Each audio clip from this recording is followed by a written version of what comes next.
Hello, boys and girls. I'm Marge once again. Welcome to our online program.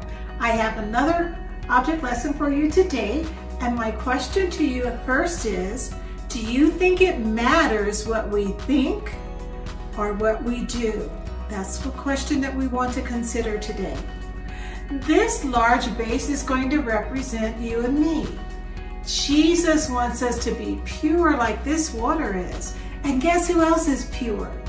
Jesus is pure. He's been pure from eternity past into present and in eternity future. He's always been pure without sin. But unfortunately, we know that there is sin in the world, and this is going to represent sin. This dark color is going to represent sin. Now remember, we said Jesus wants us to be like him.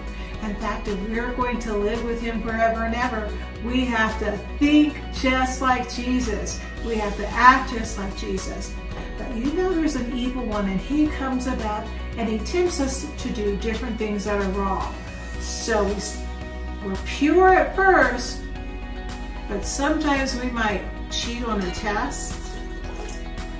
Sometimes we might talk back to our parents, our teachers.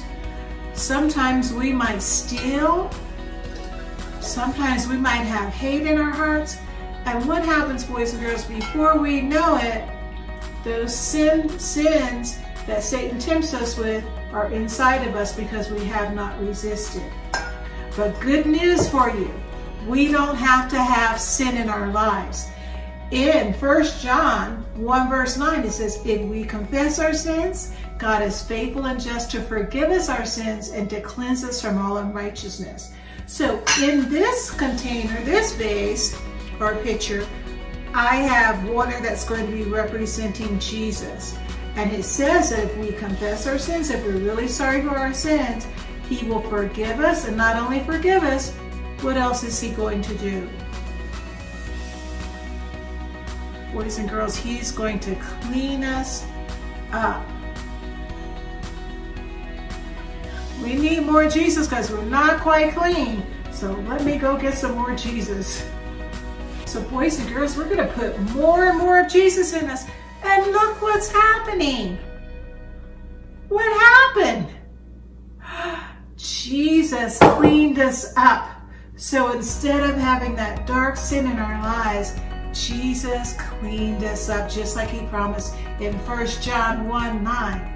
If we confess our sins, he's faithful and just to forgive us our sins and to cleanse us from all unrighteousness. And the more Jesus we pour into ourselves, the more pure we become. And that's what we want, right, boys and girls? I hope that you learned a lesson from this. And remember, you don't have to feel down and out when you sin. If you're sorry, confess it to God, and he will forgive you. And the more this sits, the clearer it's going to get. So please stay tuned now for the rest of our program. It's on our YouTube channel under my name, Marjorie McLeod Norris. Have a wonderful Sabbath.